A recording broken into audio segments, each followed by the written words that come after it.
Hello students.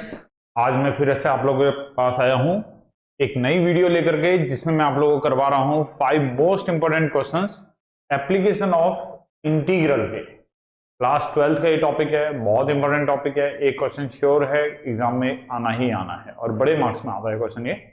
At least 3 marks में, 3 marks में या 5 मार्क्स में क्वेश्चन आपको मिलेगा ही मिलेगा पेपर में, पक्की बात।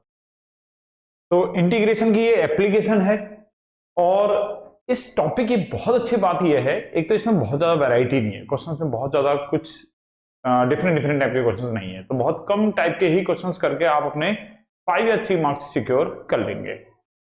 इसके अलावा इस टॉपिक का क्वेश्चन बहुत ज्यादा टफ भी नहीं आता, ऐसा भी नहीं है बहुत ज्यादा घुमा फिरा के क्वेश्चन दिया जाएगा। बहुत सिंपल सा डायरेक्ट लैंग्वेज का क्वेश्चन आता है, तो बड़ी आसानी से क्वेश्चन हो जाता है। तो पूरी इंटीग्रेशन के कंपैरिजन में ये टॉपिक आपको बहुत कम मेहनत करके अच्छे मार्क्स दे देता है। तो जो हम 5 क्वेश्चन आज इसमें करेंगे, वो 5 क्वेश्चन आपके सामने ये हैं। आप इसका स्क्रीनशॉट ले लीजिए और स्क्रीनशॉट लेकर के आप इन क्वेश्चंस को अपने आप ट्राई कीजिए, और जब आप लोगों से अपने आप हो जाए तो बहुत अच्छी बात, ना हो तो आप वीडियो में आइए और वीडियो से आप उनका हिंट वगैरह ले सकते हैं। क्वेश्चंस मैं कंप्लीट नहीं करवाऊंगा, लास्ट के आंसर्स आप लोगों की कैलकुलेशन के लिए है, क्योंकि मैथ्स है। अगर आप लिखेंगे नहीं तो आपको आएगा नहीं, तो आपको लिखना तो पड़ेगा ही। केवल देख करके आपको बातें समझ में नहीं आएंगी। तो चलिए मैं स्टार्ट करता हूं क्वेश्चन नंबर 1 से। आप लोग भी मेरे साथ स्टार्ट कीजिए और एक कंपटीशन करते हैं कि आप पहले करेंगे या मैं पहले करता हूं। चलिए, क्योंकि आप सबने पढ़ रखा है, सबके एग्जाम बहुत पास हैं आप लोगों के, तो प्रैक्टिस आप लोगों की सबकी पहले से हो रखी है। बस आपको थोड़ी सी एक एडिशनल प्रैक्टिस करनी है 5 मोस्ट इंपोर्टेंट क्वेश्चन की, जिनके एग्जाम में आने के चांसेस इस बार काफी ज्यादा है। तो पहला क्वेश्चन है, find the area bounded by the circle. आपको एक सर्कल की इक्वेशन दे रखी है, x square plus y square equal to 16, एक सर्कल की इक्वेशन है, and a line y equal to x. देखिए सर्कल यहां तो मेंशन है कि ये सर्कल है, तो बहुत अच्छी बात है, लेकिन अगर सर्कल मेंशन नहीं भी होता तो हमें पता चल जाता कि ये सर्कल है। कैसे पता चलता है? क्योंकि x की पावर 2 है, y की पावर भी 2 है। अगर x और y दोनों क्वाड्रेटिक रहे तो समझ जाना कि वो सर्कल या सर्कुलर फिगर बन जाएगी, मतलब इलिप्स भी बन सकता है। और दूसरी, अगर ये दोनों लीनियर होंगे, x और y दोनों लीनियर है, तो इसका मतलब ये फिगर क्या बनने वाली है? एक स्ट्रेट लाइन। तो चलिए बनाते हैं। सर्कल हमारे पास है x square plus y square equal to 16, ये सर्कल की इक्वेशन है। इसको ड्रॉ करने के लिए हम 2 पॉइंट ले लेते हैं। एक बार x इक्वल टू 0 लेंगे तो अंडर रूट करने पर y की वैल्यू प्लस माइनस 4, एक बार y की वैल्यू 0 ले रहे हैं तो स्क्वायर रूट करने पर x की वैल्यू प्लस माइनस 4। ऐसे ही लाइन के लिए y इक्वल टू x है, यहां पर भी 2 पॉइंट ले रहे हैं, तो अगर x इक्वल टू 0 लिया तो y इक्वल टू 0 आएगा। अब देखिए y इक्वल टू 0 से तो x इक्वल टू 0 ही आएगा, सेम ही आएगा, तो कुछ और पॉइंट ले लो, यही दोनों ले लेते हैं, 4 4 ही ले लेते हैं, कॉमन पॉइंट आ जाएगा, एक जैसा सही ड्रॉ करना आसान हो जाएगा। अब अगर हम इसको ड्रॉ करें, x इक्वल टू 0 पर y की वैल्यू प्लस 4 और माइनस 4, y इक्वल टू 0 पर x की वैल्यू प्लस 4 और माइनस 4। तो सर्कल तो कुछ इस तरीके का ड्रॉ हो जाएगा, 4 रेडियस होगा और सेंटर उसका ओरिजिन पर होगा। लाइन की अगर बात करें तो x इक्वल टू 0 पर y इक्वल टू 0, ये वाला पॉइंट है लाइन के लिए, और एक 4 पे 4, तो 4 पे 4 लगभग कुछ अंदाजे से यहाँ पे कहीं पे पॉइंट आ जाएगा। तो लाइन इन दोनों पॉइंट को ज्वाइन खींची जाए तो लाइन कुछ इस टाइप से आ जाए। अब आती है बात, find the area bounded by the circle line x axis. ये है एक्स एक्सिस, फर्स्ट क्वाड्रेंट, और केवल फर्स्ट क्वाड्रेंट में रहना है, फर्स्ट क्वाड्रेंट के बाहर नहीं जाना है। तो देखिए line circle x axis first quadrant के अंदर का एरिया, तो ये वाला एरिया हो गया जो इन सबसे बाउंड हो रहा है, तो ये वाला एरिया हमें फाइंड आउट करना है। अब कैसे पता करते हैं, क्या चीज होती है? तो देखिए सबसे पहले आप देखिए कि इसकी जो शेडिंग है ये स्टार्ट कहां से हो रही है, तो शेडिंग स्टार्ट हो रही है यहां से, ये वाला पॉइंट है 0, तो 0 से ये शेडिंग स्टार्ट हो गई, लास्ट ये शेडिंग कहां तक जा रही है? 4 तक। तो शेडिंग है वो 0 से स्टार्ट हो रही है और खत्म कहां पर हो रही है? 4 पे। तो इतना तो हमें समझ में आ गया कि हमें इंटीग्रेशन 0 से लेकर 4 तक करना है।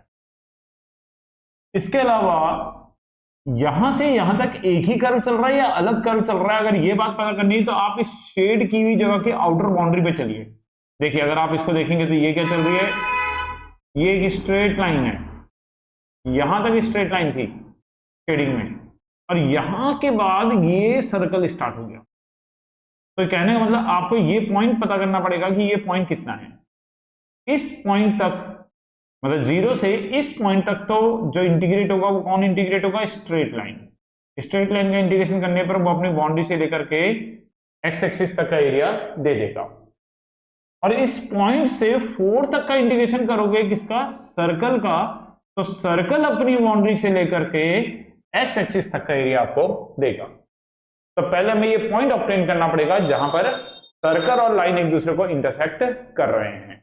और कभी भी अगर दो कर्व्स का इंटरसेक्शन पॉइंट निकालना हो तो आप उन दोनों की इक्वेशन को सॉल्व कर लीजिए। दोनों की इक्वेशन को सॉल्व करने पर एक्स और वाई की जो वैल्यू निकलती है उसी को हम लोग क्या बोलते हैं, इंटरसेक्शन पॉइंट बोलते हैं।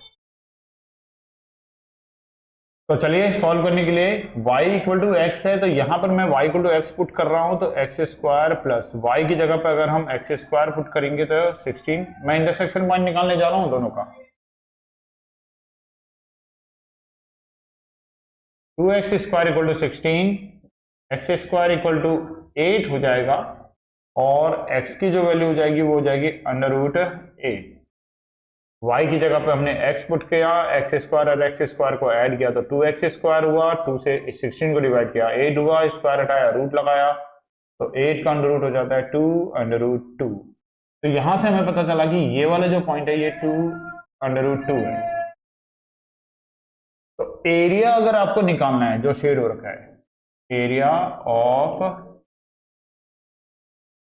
शेडेड रीजन, तो शेडेड रीजन का एरिया लेने के लिए 0 से 2 रूट 2 तक पहले हम इस लाइन को इंटीग्रेट करेंगे, 0 से लेकर के 2 अंडर रूट 2 तक इस लाइन को इंटीग्रेट करेंगे, और लाइन की इक्वेशन है ये y इक्वल टू एक्स, तो x dx, फिर प्लस कर देंगे 2 रूट 2 से लेकर के 4 तक इस सर्कल का इंटीग्रेशन, 2 रूट 2 से लेकर के 4 तक सर्कल का इंटीग्रेशन, और सर्कल में से भी y, अच्छा इस देखो अगर आपने लिमिट x एक्सिस पे ली होती है ना तो आप यहां पे क्या लिखते हैं dx, अगर आपने लिमिट x एक्सिस पे ली है तो क्या लिखते हैं dx, अगर लिमिट y एक्सिस पे ली है तो क्या लेते हैं dy, और अगर dx लिख रहे हैं तो y की वैल्यू उठा के हम लोग पुट करते हैं, y की कर्व की इक्वेशन में से y की वैल्यू डालेंगे अगर हमने dx लिया है।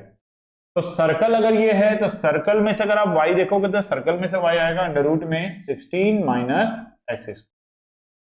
अब इसको इंटीग्रेट करना है, मैं फॉर्मूला तक पुट कर देता हूं, फिर upper limit minus lower limit वाला काम आप लोग अपने आप करेंगे। मैं आंसर्स इसके डिस्क्रिप्शन में दे दूंगा, तो आंसर्स आप लोग इनके डिस्क्रिप्शन से टैली कर लेना। x का जो इंटीग्रेशन होगा वो होगा x की पावर 2 अपॉन में 2, लिमिट हो जाएगी 0 से लेकर के 2 अंडर रूट 2 तक। यहां पे 16 को हम लिखेंगे 4 का स्क्वायर, तो 2 रूट 2 से लेकर के 4 तक 16 को लिखेंगे 4 का स्क्वायर, सॉरी 2 का स्क्वायर नहीं 4 का स्क्वायर, और ये x का स्क्वायर, और इसमें फॉर्मूला लगेगा under root A square minus X square. इस वाले में अपर लिमिट पुट करेंगे तो 2 रूट 2 का square, minus lower limit put करेंगे तो 0 का स्क्वायर, और यहां under root A square minus X square वाला फॉर्मूला। देखिए जब भी कभी डेफिनेट इंटीग्रेशन में आपके पास इस टाइप का क्वेश्चन आएगा सर्कल या इलिप्स, तो आपको हमेशा इसी फॉर्मूले का यूज करना पड़ेगा। तो ये फॉर्मूला जरूर याद कर लेना, क्योंकि अगर डेफिनेट इंटीग्रेशन के अंदर या एप्लीकेशन ऑफ इंटीग्रेशन के अंदर सर्कल या इलिप्स का क्वेश्चन कभी भी आया तो आपको ये फॉर्मूला लगाना ही लगाना पड़ेगा। तो ये फॉर्मूला जरूर याद रखना। फॉर्मूला मैं यहां लिख देता हूं, integration of under root A square minus X square का जो फॉर्मूला होता है वो होता है x upon 2 under root A square minus X square plus A square upon 2 और sine inverse x upon a। इस फॉर्मूले का यूज करना ही करना पड़ेगा सर्कल के केस में भी और इलिप्स के केस में भी। तो फॉर्मूला जरूर याद कर लेना है वाला। तो फॉर्मूला है x upon 2 under root a का स्क्वायर मतलब 4 का स्क्वायर माइनस x का स्क्वायर, लिमिट जाएगी 2 अंडर रूट 2 से लेकर के 4 तक, plus A square upon 2, A square मतलब 4 का स्क्वायर अपॉन 2 और साइन इनवर्स एक्स अपॉन ए की जगह पे 4 आ जाएगा और लिमिट जाएगी 2√2 से लेकर के 4 तक। अब इसमें आपको अपर लिमिट माइनस लोअर लिमिट करनी है, तो ये वाला काम आप लोगों के लिए छोड़ रहा हूं, एक मैंने करके दिखा दिया है, ऐसे ही आपको इसमें करना है। देखिए जैसे अपर लिमिट एक्स की जगह पे 2√2 पुट किया, उसका स्क्वायर किया, फिर -0 का स्क्वायर। ऐसे ही आपको पहले इसमें 4 पुट करना है, 0 ही आ जाएगा 4 पुट करने से, 4 का स्क्वायर माइनस 4 का स्क्वायर 0 आ जाएगा। माइनस लोअर लिमिट पुट करनी है, तो जहां जहां एक्स होगा एक्स की जगह पे 2√2 पुट कर देना। ऐसे ही यहां पर भी एक बार अपर लिमिट पुट करना और एक बार लोअर लिमिट पुट करना और फिर आप लोग इसका आंसर ऑब्टेन करना। कमेंट सेक्शन में आप लोग भी बताना मुझे कि आप लोग के आंसर्स क्या क्या आ रहे हैं, और बाकी डिस्क्रिप्शन में भी मैं इसके आंसर्स दे दूंगा। फिर भी अगर कोई डाउट होता है तो आप लोग मुझे कमेंट्स में बता सकते हैं, कोशिश करूंगा कि आप लोगों के डाउट में क्लियर कर सकूं। Using integration find the area of the reason bounded by the curve y = 1 plus modulus. Next question पर आ गए हम लोग, और इस क्वेश्चन में मैंने मॉडुलस का एक क्वेश्चन दे रखा है, ये भी इंपॉर्टेंट क्वेश्चन है। मॉडुलस के 4-5 क्वेश्चन आपके पास एनसीईआरटी के अंदर भी है। 1 plus modulus of x plus 1 और लाइन है x = -3, x = 3 और y = 0, इन सब से बाउंड होने वाला एरिया हमें निकालना है। तो चलिए सबसे पहली बात तो ये आती है कि मॉडुलस अगर आएगा तो उसका ग्राफ कैसे बनाएंगे। तो कर्व की इक्वेशन हमारे पास है y = 1 plus modulus of x plus 1, और इसका हमें ग्राफ बनाना है। तो देखिए आपको मॉडुलस का ग्राफ बनाने का मैं एक बहुत आसान तरीका बता देता हूं। आपको 3 पॉइंट लेने हैं, केवल 3 पॉइंट, और 3 पॉइंट से आप जो भी मॉडुलस ग्राफ आएगा उसका ग्राफ आप लोग बना सकते हैं। वैसे जितने ज्यादा पॉइंट रहेंगे उतना आपको आसानी रह जाएगी, लेकिन अगर ये स्ट्रेट लाइन है, x की पावर 1 है, तो केवल 3 पॉइंट से आपको इसका ग्राफ मिल जाएगा। और वो 3 पॉइंट चूज कैसे करने हैं, देखो जो भी ये मॉडुलस के अंदर लिखा हुआ है, क्या लिखा है x प्लस 1, इसको 0 के इक्वल करके यहां से x की वैल्यू निकाल लो। जो भी मॉडुलस के अंदर है उसको 0 के इक्वल करके वहां से x की वैल्यू निकाल लो। अब आपको केवल 3 पॉइंट लेने हैं। 3 पॉइंट कैसे लेने हैं, एक तो यही लेना है जो तुमने निकाला, तो आपका ये आया है -1, एक तो ये लेना है, एक इससे बड़ा लेना है, कुछ भी लो बड़ा लेना है, लेकिन -1 से बड़ा मैं 0 ले लेता हूं। एक इससे छोटा लेना है, कुछ भी लो बस छोटा होना चाहिए, छोटे में मैं -2 ले लेता हूं। अब इन वैल्यूज को यहां पुट करेंगे और y की वैल्यू ऑब्टेन करेंगे। तो जैसे अगर मैंने -2 पुट किया तो y = आएगा 1 प्लस मॉडुलस में -2 प्लस 1, 1 प्लस -1 का मॉडुलस भी करेंगे तो प्लस ही रहेगा, ये -1 आएगा पर मॉडुलस के बाहर प्लस आ जाएगा क्योंकि मॉडुलस हमेशा पॉजिटिव वैल्यू देता है, तो इधर 2 आ गया। ऐसे ही आप -1 और 0 भी पुट करना, -1 पुट करोगे तो -1 प्लस 1 0 आएगा, 0 प्लस 1 करोगे तो 1 आएगा, 0 पुट करोगे तो 0 प्लस 1 1 होगा, 1 के साथ फिर 1 ऐड होगा तो कितना हो जाएगा 2 हो जाएगा। अब अगर हम इसका ग्राफ बनाते हैं तो इसका ग्राफ कुछ इस तरीके से आएगा, एक है -1, एक है -2, एक है -3, यहाँ पर है 1, यहाँ पर है 2, यहाँ पर है 1, यहाँ पर है 2, x पे -2 y पे 2, x पे -2 और y पे 2 ये वाला पॉइंट है, x पे -1 और y पे 1 ये वाला पॉइंट है, x पे 0 y पे 2 ये वाला पॉइंट है।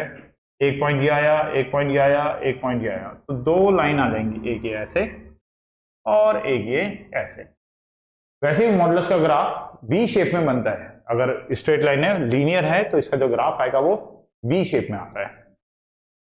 तो वी शेप में ये ग्राफ आ गया, पर ये 2 अलग अलग लाइन है, ये लाइन अलग है, ये लाइन अलग है, दोनों की इक्वेशन भी अलग अलग है। इक्वेशन कैसे पता करेंगे, पॉजिटिव और नेगेटिव देखना पड़ेगा। तो देखो अगर आप यहां पर, जैसे क्रिटिकल पॉइंट हमारा कितना है -1, अब हमें देखना है कभी ये पॉजिटिव है कभी ये नेगेटिव है।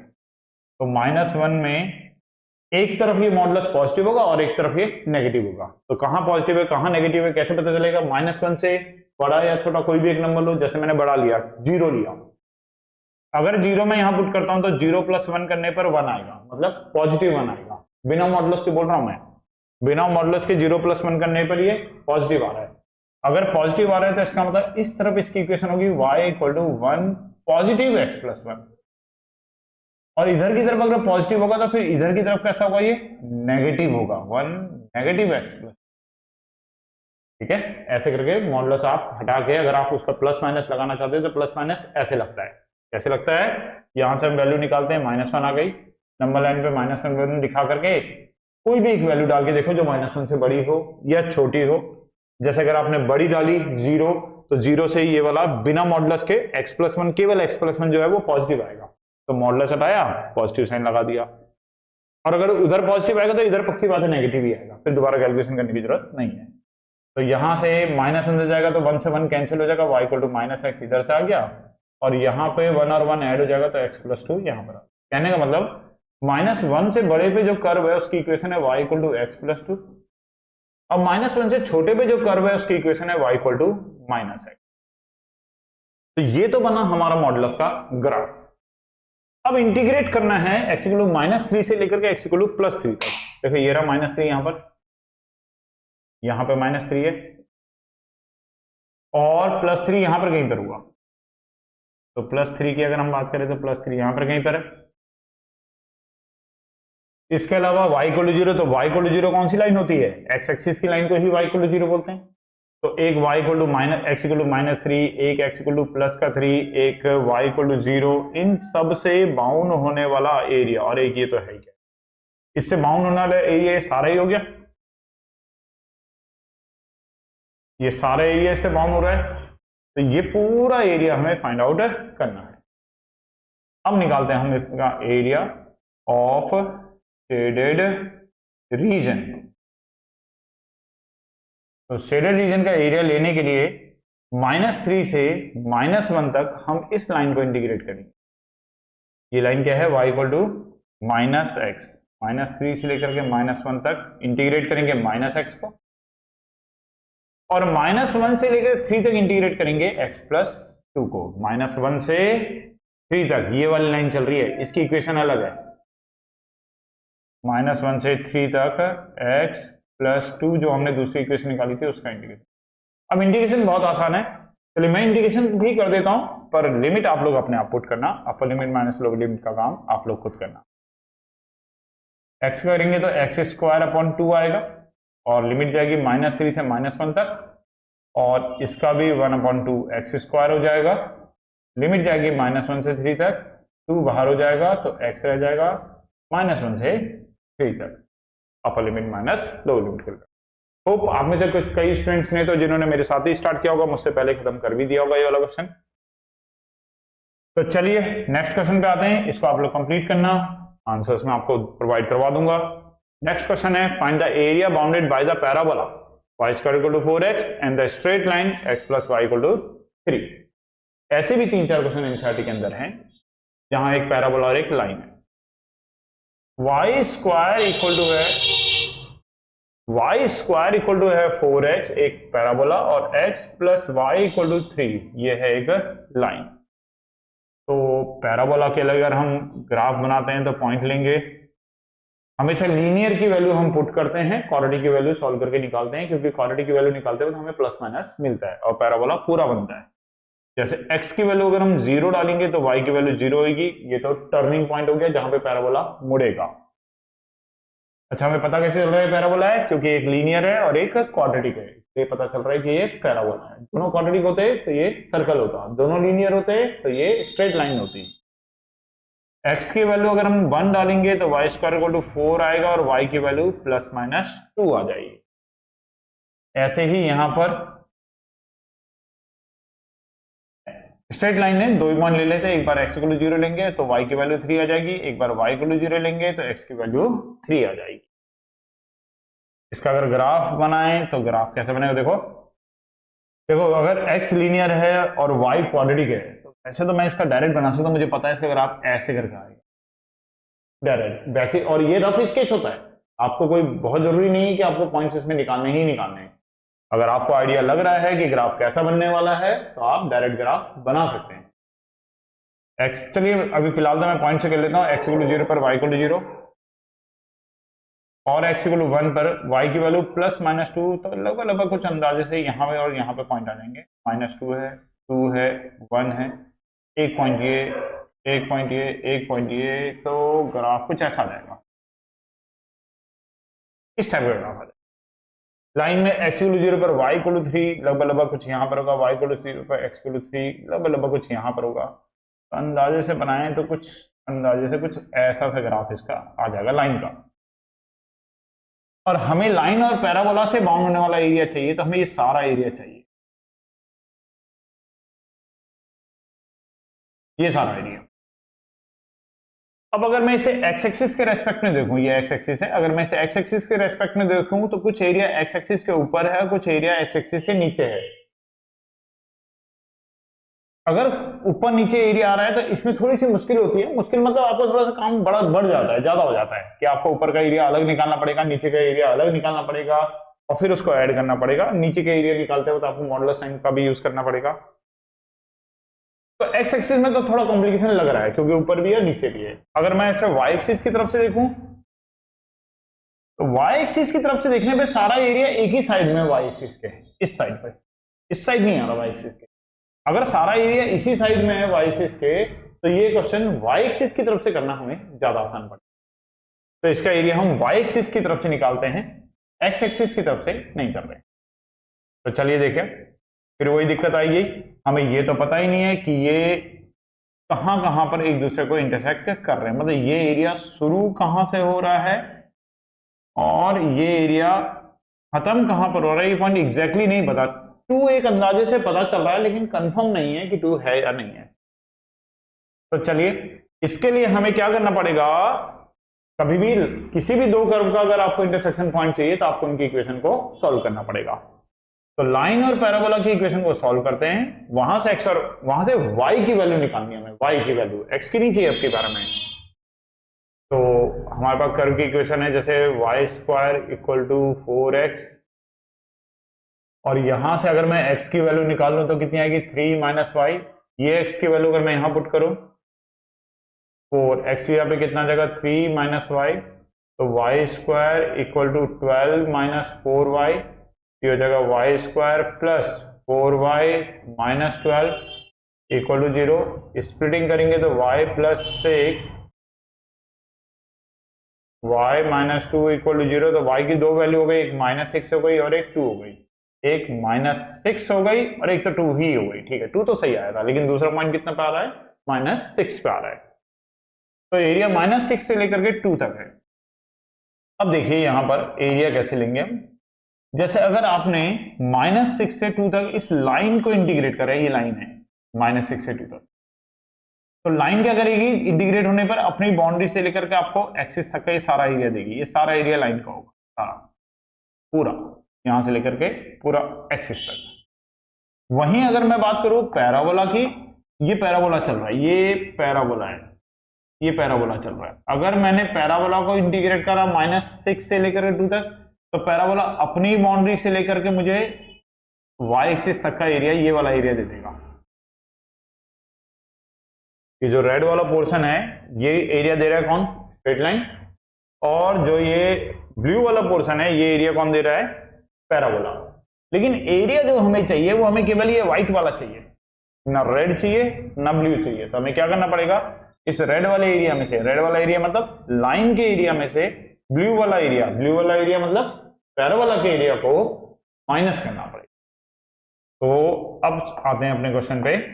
अगर हमें निकालना है एरिया ऑफ शेडेड रीजन, तो शेडेड रीजन के लिए हम लोग क्या करेंगे, जो एरिया होगा शेडेड रीजन के हम लोग जो करेंगे, पहले लाइन का लेते हैं माइनस 6 से लेकर के 2 तक लाइन का। लेकिन गौर करना, अब की बार लिमिट हमने कहां ली है, वाई एक्सिस पे, तो हम यहां क्या लिखेंगे, डी वाई।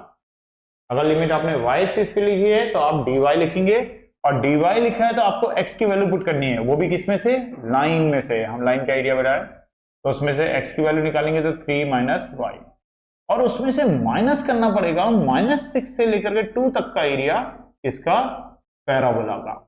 पैराबोला में इसे भी, ये भी लिमिट वाई एक्सिस पे, तो डी वाई लिखेंगे और एक्स की वैल्यू निकाल के डालेंगे, तो एक्स की वैल्यू आएगी वाई स्क्वायर अपॉन में 4। अब आगे का इंटीग्रेशन आसान है, तो कंप्लीट का काम आप लोगों का अपना रहेगा। इसका 3y हो जाएगा, इसका वाई स्क्वायर अपॉन 2 होगा, इसका वाई क्यूब अपॉन में 12 होगा, और इसे आप चाहिए फिर upper limit minus lower limit. Next question पे आते हैं। फिर इसके बाद using integration find the area of triangle whose vertices are this. तो ट्रायंगल के वर्टिसेस हमें गिवन है, तो वर्टिसेस अगर गिवन है तो वर्टिसेस को हम आसानी से लोकेट कर सकते हैं। एक है -1,0, तो -1,0 यहां पर होगा, यहाँ पर x की वैल्यू -1 है और y की वैल्यू 0। 1,3 कुछ लगभग है, यहाँ पर होगा x पे 1 y पे 3, कुछ यहाँ पर होगा अंदाजे से 1,3, 3,2, तो x पे 3 अंदाजा लगा लेते हैं, यहाँ पे कहीं पे 2, यहाँ पे कहीं पे है, तो लगभग यहाँ पे कहीं पे पॉइंट आ जाएगा, तीसरा पॉइंट। इनको नाम दे देते हैं, जैसे इसका नाम a, जैसे इसका नाम b, जैसे इसका नाम c, और इसके कोऑर्डिनेट है 3,2। और इन तीनों से बाउंड होने वाला जो ट्रायंगल है, इस ट्रायंगल का हमें क्या निकालना है, एरिया। इस ट्रायंगल का एरिया हमें फाइंड आउट करना है। तो कैसे करेंगे, देखिए पॉइंट्स तो बिल्कुल साफ साफ दिख रहे हैं, साफ साफ पता भी चल रहा है क्या क्या है। अगर मैं एरिया ऑफ बाउंड्री रीजन की बात करूं तो एरिया तो मुझे बड़े आराम से पता चल जाएगा। देखिए कैसे, एरिया ऑफ शेडेड रीजन, अगर शेडेड रीजन का एरिया लेना है तो कैसे करेंगे। अगर देखिए, अगर मैं इसकी आउटर बाउंड्री पे चलूं, यहां से शुरू हो रहा है एरिया और यहां पे जाके खत्म हो रहा है, तो यहां से चलूं तो ये कौन सी लाइन चल रही है, ए बी। ये कौन सी लाइन है, ए बी। और ए बी लाइन कहां से कहां तक है, -1 से लेकर के 1 तक। तो जब ए बी इंटीग्रेट करेंगे तो ए बी यहां तक का पूरा एरिया देगी, पूरा एक्सिस तक का पूरा एरिया देगी ए बी। ये वाला एरिया यहां से यहां तक पूरा नीचे तक का एरिया मिल जाएगा, जिसमें ये नीचे वाला फालतू है उसको अभी हम हटाएंगे। और अगर मैं बात करूं उसके बाद की 1 से लेकर 3 तक, 1 से 3 तक शुरू हो गई बीसी, 1 से 3 तक है बीसी। बीसी को इंटीग्रेट करोगे, बीसी अपनी बाउंड्री से लेकर के एक्सिस तक का ये सारा एरिया दे देगा, ये सारा एरिया, ये सारा एरिया कौन दे देगा, बीसी। इसमें भी पूरा एरिया आएगा तो नीचे का फालतू है जो हमें नहीं चाहिए, तो उसको हमें हटाना पड़ेगा। तो किसका एरिया फालतू मिल रहा है हमें, हमें मिल रहा है ए बी के, ए सी के नीचे का जो एरिया है वो हमें एक्स्ट्रा मिल रहा है, ये वाला एरिया हमें फालतू मिल रहा है, ग्रीन वाला। इस एरिया को हमें यहां से क्या करना पड़ेगा, हटाना पड़ेगा। तो क्वेश्चन को करने का अप्रोच जो रहेगा वो तो ऐसा रहेगा कि हम इंटीग्रेट करेंगे पहले -1 से लेकर के 1 तक, किसका, ए बी का। और लिमिट एक्स एक्सिस पे लिख रहे हो तो आप dx ही लिखोगे। फिर उसके बाद आप 1 से 3 तक इंटीग्रेशन करोगे, किसका, BC का, उसको ऐड कर देंगे इसके साथ, लिमिट एक्स एक्सिस पे तो dx करके ही लिखेंगे। और उसमें से हम -1 से 3 तक जो AC का एरिया है उसको हमें हटाना पड़ेगा, क्योंकि वो फालतू आ गया है। -1 से लेकर के 3 तक जो AC वाला एरिया है उसको हम यहां से माइनस कर दें। अब आती है मेन प्रॉब्लम, इनकी इक्वेशन तो है ही नहीं, हम इंटीग्रेट कैसे करें, यहाँ पे इक्वेशन के लिए तो कुछ है ही नहीं हमारे पास पॉइंट ही पॉइंट दे रखे हैं। तो पहले हमें अब इनकी सबकी इक्वेशन ऑब्टेन करनी पड़ेगी, उसके बाद ये क्वेश्चन आसान हो जाएगा। तो चलिए इक्वेशन देखिए कैसे ऑब्टेन करेंगे। सबसे पहले निकालते हैं इक्वेशन ऑफ ए बी। ए के कोऑर्डिनेट है हमारे पास -1,0 और बी के कोऑर्डिनेट है हमारे पास 1,3। 2 पॉइंट अगर पता हो तो इक्वेशन ऑफ लाइन का फॉर्मूला होता है y - y1 अपॉन में y2 - y1 x - x1 upon में x2 - x1। तो यहां पर ये x1 y1 हो जाएगा और ये x2 y2 हो जाएगा। तो अगर वैल्यू निकालें तो y - y1 की जगह पे 0 आएगा, y2 - y1 करने पर 3 - 0 आएगा, x - x1 की जगह पे -1 आएगा तो +1, x2 - x1 करेंगे तो 1 - x2 की वैल्यू है 1 और x1 की वैल्यू -1 है तो +1। ये 1 और 1 2 होगा, 2 की मल्टीप्लाई इधर करेंगे तो 2y हो जाएगा। ये 3 बचेगा, 3 की मल्टीप्लाई इधर करेंगे तो 3x + 3। तो इस तरीके से y की वैल्यू 2 डिवाइड में आएगा दोनों के, 3/2x + 3/2। तो ये पहली हमने वैल्यू इक्वेशन निकाल ली, किसके लिए, ए बी के लिए। फिर ऐसी किसके लिए निकालेंगे, BC के लिए, इक्वेशन ऑफ BC। BC की इक्वेशन के लिए भी आपको यही फॉर्मूला यूज करना पड़ेगा। B के जो कोऑर्डिनेट है वो है 1,3 और C के जो कोऑर्डिनेट है वो है आपके 3,2। ये x1 y1 हो जाएगा, ये x2 y2। Equation y - y1 में लेंगे हम, ये वाला ये x1 है, ये y1 है, ये x2 है, ये y2 है, तो y minus y1, y2 minus y1, x minus x1, x2 minus x1। अब इसे सॉल्व कर लेते हैं। तो ये आएगा यहां से y माइनस 3 अपॉन में -1 और x माइनस 1 अपॉन में 2। क्रॉस मल्टीप्लाई करोगे तो 2y माइनस 6 और माइनस x प्लस में 1। अब सॉल्व करेंगे तो 2y equal to minus x, ये 6 इधर आके ऐड हो जाएगा तो 7, तो y इक्वल हो जाएगा -1 अपॉन 2x प्लस 7 अपॉन 2। तो ये दूसरी इक्वेशन हो गई, इक्वेशन ऑफ BC। और सेम ऐसे ही इक्वेशन ऑफ AC भी फाइंड आउट करनी है। तो ये इक्वेशन आप लोग फाइंड आउट करना, इसका सॉल्यूशन आप लोग करना। सेम ऐसे ही करते हैं, x1 y1 x2 y2 same ऐसे ही आपको ऑब्टेन करना होगा। तो प्रैक्टिस आप लोगों को करनी है, एग्जाम भी आप ही लोगों को देना है। तो ये दो करके मैंने दिखा दिए हैं, एक आप लोग खुद करना, बहुत ध्यान से करना, गलती मत करना उसमें। -1 से लेकर के 1 तक। अब यहां पे क्या करना है, इन वैल्यूज को पुट करना है। AB की वैल्यू कितनी आई है, 3/2x प्लस 3/2। और ऐसे ही फिर BC की भी वैल्यू पुट कर देंगे, जैसे 1 से लेकर के 3 तक -1/2x प्लस 7/2 -1 से लेकर के 3 तक। ऐसे ही फिर AC की भी वैल्यू यहां पर पुट कर देंगे, फिर इसको इंटीग्रेट कर देंगे। जैसे 3/2x का करेंगे तो x का इंटीग्रेशन x² 2 होता है, तो 3/4x² हो जाएगा -1 से लेकर के 1 तक। 3/2 1 का करेंगे तो x हो जाएगा -1 से लेकर के 1 तक। ऐसे ही यहां पर जब करेंगे तो प्लस माइनस तो माइनस ही आ जाएगा, प्लस माइनस तो माइनस ही हो जाएगा। 1/4 हो जाएगा, क्योंकि x² 2 का भी एक 2 आएगा। लिमिट जाएगी 1 से लेकर 3 तक, प्लस 7/2 1 का हो जाएगा x 1 से लेकर के 3 तक। और ऐसी एक पार्ट अभी और है, AC वाला पार्ट अभी और है, वो भी करना है। फिर इन सब में अपर लिमिट माइनस लोअर लिमिट करके आपको इसका सॉल्यूशन ऑब्टेन करना। तो कंप्लीट आप लोग करना, इसकी प्रैक्टिस आप लोग करना बेटा। नेक्स्ट क्वेश्चन करते हैं और लास्ट क्वेश्चन करते हैं।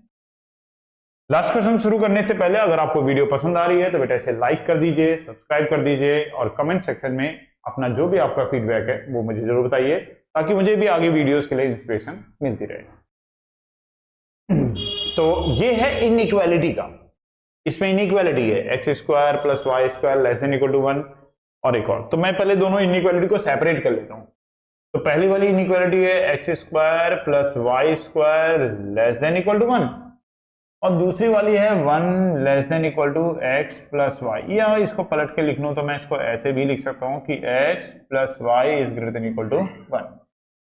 1। आप जानते हैं कि ये शेप क्या बनने वाली है, सर्कल, क्योंकि दोनों क्वाड्रेटिक हैं। और ये वाली शेप क्या बनने वाली है, स्ट्रेट लाइन, क्योंकि ये दोनों लीनियर हैं। तो इससे हमें आइडिया मिल जाता है, एक रफ आइडिया लग जाता है कि हम क्या बनाने वाले हैं। तो अगर इसके पॉइंट्स लिए जाएं तो इसके पॉइंट्स क्या चाहेंगे, x = 0 पर y = +-1 आएगा, अंडर करने पे प्लस माइनस, y = 0 कर देंगे तो x² = 1 आएगा, तो x की वैल्यू +-1। ऐसे इसके लिए अगर पॉइंट निकालें तो x = 0 से y = 1 आएगा और y = 0 लेने पर x की वैल्यू 1 आ जाएगी। अब इसकी अगर फिगर बनाएं तो अंदाजे से बना देता हूं मैं, यहाँ 1 यहाँ -1 यहाँ 1 यहाँ -1, इस टाइप का एक सर्कल बन जाएगा। और x = 0 पर y की वैल्यू 1, y = 0 पर x की वैल्यू 1, तो दोनों 1 1 को ज्वाइन करते हुए एक स्ट्रेट लाइन आ जाएगी। अब आती है बात शेडिंग की, तो ध्यान से समझना इनइक्वालिटी के केस में हम शेडिंग किस तरीके से करते हैं। तो देखिए मैं आपको साइड में यहां अलग से बताता हूं कि हमने इसको किस तरीके से शेड करना है। ये एक अलग ही टॉपिक। तो देखो जैसे हमारे पास पहला जो है वो सर्कल है। सर्कल क्या है, x² + y² <= 1। हमने इस सर्कल को ड्रॉ करा, सर्कल इस तरीके से ड्रॉ हो गया। अब हमें देखना है कि ये किधर शेड करे। इनइक्वालिटी में देखना पड़ता है कि ये अंदर की तरफ शेड कर रहा है या बाहर की तरफ शेड कर रहा है। तो हम एक 0 0 पॉइंट वाला कॉन्सेप्ट हम इसमें यूज करते हैं। जैसे ये वाला पॉइंट है 0 0, तो 0, 0 को हम इस इक्वेशन में पुट करके देखेंगे। हम इसे 0 0 ही पुट कर लेना, बस केवल अगर वो कर्व खुद 0 0 से पास हो रहा है तब 0 0 मत लेना, वरना आप 0 0 लेके कर सकते हैं। और 0 0 को इस इनइक्वालिटी में पुट करके देखो, अगर ट्रू आता है तो इसका मतलब आपको उस तरफ का एरिया शेड करना है जिस तरफ 0 0 है, मतलब टुवर्ड्स 0 0 आपको शेड करना है। तो 0 डालोगे तो x की वैल्यू 0, y की value 0, less than equal to 1, तो 0 लेस देन इक्वल टू 1, जो कि बात सही है, 0 छोटा होता है 1 से। तो ट्रू कर रहा है, अगर ट्रू कर रहा है तो इसका मतलब सर्कल अपने अंदर की तरफ का एरिया शेड करेगा। फॉल्स करता है तो इसका मतलब सर्कल के बाहर की तरफ का एरिया शेड करेगा, मतलब अवे फ्रॉम 0 0 शेड करते हैं, अंदर बाहर क्या। आपको मेन बात ये देखना, अगर 0 0 ने ट्रू करा है तो जिस तरफ 0 0 है उस तरफ को शेडिंग जाएगी, फॉल्स कर दिया तो अवे फ्रॉम 0 0 शेडिंग जाएगी। ऐसी दूसरे का देखते हैं, दूसरी वाली जो है वो लाइन है, दूसरी वाली जो लाइन है x plus y greater than equal to 1, इसको देखते हैं अब। तो ये लाइन कुछ ऐसे बनी थी, तो इसको भी हम 0 0 से ही चेक कर लेते हैं। इसकी लाइन में 0 0 डालोगे तो 0 plus 0 greater than equal to 1, 0 greater than equal to 1 आ गया। ये जो है 0 1 से बड़ा, ये तो बात गलत है, 0 1 से बड़ा कहाँ होता है, ये बात तो गलत ही आ रही है, 0 तो छोटा होता है 1 से, बड़ा तो होता नहीं है, ना बराबर होता है, तो इसका मतलब ये फॉल्स है। फॉल्स है तो इसका मतलब 0 0 इसका सॉल्यूशन नहीं है, नहीं है तो अवे फ्रॉम 0 0 हम इसको शेड करेंगे, अवे फ्रॉम 0 0 इसकी शेडिंग होगी। तो लाइन अपने इस तरफ का एरिया दे रही है, सर्कल अपने अंदर की तरफ का एरिया दे रहा है, तो हमारी फिगर में जो कॉमन एरिया जो दोनों में आएगा वो क्या होगा, लाइन उधर की तरफ दे रही है एरिया, सर्कल इधर की तरफ दे रहा है एरिया, तो कॉमन एरिया जो हो गया वो ये वाला एरिया आ गया, जो लाइन में और सर्कल में दोनों की इनइक्वालिटी में क्या आ रहा है, कॉमन आ, ये वाला एरिया हमारा हो जाए। तो इनइक्वालिटी में इस तरीके से हम लोग चेक करते हैं कि हमें लेफ्ट का एरिया लेना है, राइट का एरिया लेना है, अंदर का लेना है, बाहर का एरिया लेना है, तो 0 0 से चेक करते हैं। और अगर कोई कर्व खुद ही 0 0 से पास हो रहा हो तो कोई दूसरा पॉइंट लेते हैं, जैसे 1 0 ले लेते हैं, 1 0 एक्स एक्सिस पे लाई करता है, उससे चेक कर लेते हैं। चलिए अब आते हैं अपने क्वेश्चन पे एरिया निकालने पर। अब हमें इस पार्ट का एरिया निकालना है। डेफिनेट बात है, एरिया पूरा अगर एक्सिस तक नहीं है, अगर एरिया पूरा एक्सिस तक नहीं है तो ये बात तो पक्की है कि एरिया निकलेगा माइनस करके। एरिया शुरू कहां से हो जा रहा है, 0 से। शुरू से मेरा मतलब होता है वो जो पॉइंट देखना है वो आपको एक्स एक्सिस या वाई एक्सिस के ऊपर देखना है, वो आपकी मर्जी है, आप उसे चाहे एक्सिस की तरफ से देखो चाहे वाई एक्सिस से। जैसे मैं एक्स एक्सिस की तरफ से देख रहा हूं तो एरिया यहां से शुरू हो रहा है, यहां से नहीं बोलेंगे, यहां से शुरू हो रहा है एक्स एक्सिस पे और खत्म यहां पर हो रहा है इस जगह पर। तो लिमिट तो हमें मिल गई कितनी, 0 से 1 तक। सर्कल को इंटीग्रेट करा तो सर्कल अपनी बाउंड्री से लेकर के एक्सिस तक का पूरा एरिया दे देगा। लाइन को इंटीग्रेट करोगे तो लाइन अपनी बाउंड्री से लेकर के एक्सिस तक का पूरा एरिया दे देगी। आपको चाहिए बस केवल इतना एरिया, तो सर्कल के एरिया में से आपको लाइन के एरिया को क्या करना पड़ेगा, माइनस करना पड़ेगा, क्योंकि सर्कल का एरिया ये बड़ा वाला है। तो अगर आपको निकालना है एरिया ऑफ शेडेड रीजन, आपको करना पड़ेगा 0 से लेकर 1 तक, ये लिमिट एक्स एक्सिस लिए तो ds तो लिखेंगे, अब y की वैल्यू डालनी है और पहले किसकी डालनी है, सर्कल। तो निकालो सर्कल में से y की वैल्यू, इनइक्वालिटी नहीं लेंगे, 1 माइनस एक्स स्क्वायर ऐसे, और उसमें से माइनस करना पड़ेगा 0 से लेकर 1 तक इसका एरिया, लाइन का एरिया। लाइन में से निकालो y की वैल्यू तो कितनी आएगी, 1 माइनस एक्स। अब इसमें फिर दोबारा वही फॉर्मूला हो गया, under root A square minus X square वाला, मैंने पीछे फॉर्मूला बताया था। फॉर्मूला बहुत इंपॉर्टेंट है इसलिए मैं आपको एक बार दोबारा बता देता हूं, under root A square minus X square का फॉर्मूला कभी मत भूलना, जब भी सर्कल आएगा, जब भी इलिप्स आएगी, यही फॉर्मूला लगेगा। x अपॉन 2 अंडर रूट होता है A square minus X square plus A square upon 2 होता है और साथ में होता है sine inverse X upon A. भूलना मत इस फॉर्मूले को। ये फॉर्मूला यहाँ पे पुट करते हैं तो a की जगह पे 1 का स्क्वायर, तो x upon 2 under root a का स्क्वायर माइनस एक्स का स्क्वायर, लिमिट जाएगी 0 से लेके 1 तक, प्लस a स्क्वायर अपॉन 2, तो a की जगह पे 1 आएगा तो 1 अपॉन 2 और sine inverse x upon a, तो x इनवर्स अपॉन a में x रह जाएगा बस, केवल अपॉन में a आएगा पर वो तो 1 ही है तो इसलिए 1 नहीं लिखा। 1 का इंटीग्रेशन हो जाएगा x, उसकी लिमिट 0 से 1 तक, माइनस माइनस प्लस x का इंटीग्रेशन हो जाएगा एक्स स्क्वायर अपॉन 2, लिमिट जाएगी 0 से लेकर के 1 तक। अब इसमें अपर लिमिट माइनस लोअर लिमिट वाला काम आप लोगों का। और आंसर्स आप लोगों को मिल जाएंगे डिस्क्रिप्शन में। तो अभी आप लोग कंप्लीट कीजिए, प्रैक्टिस कीजिए और अपने बोर्ड एग्जाम्स के लिए बढ़िया तैयारी कीजिए। डेफिनेटली अगर आप ऐसे प्रैक्टिस करते रहेंगे तो एग्जाम में आपका एग्जाम बहुत अच्छा जाएगा, रिजल्ट भी बहुत अच्छा।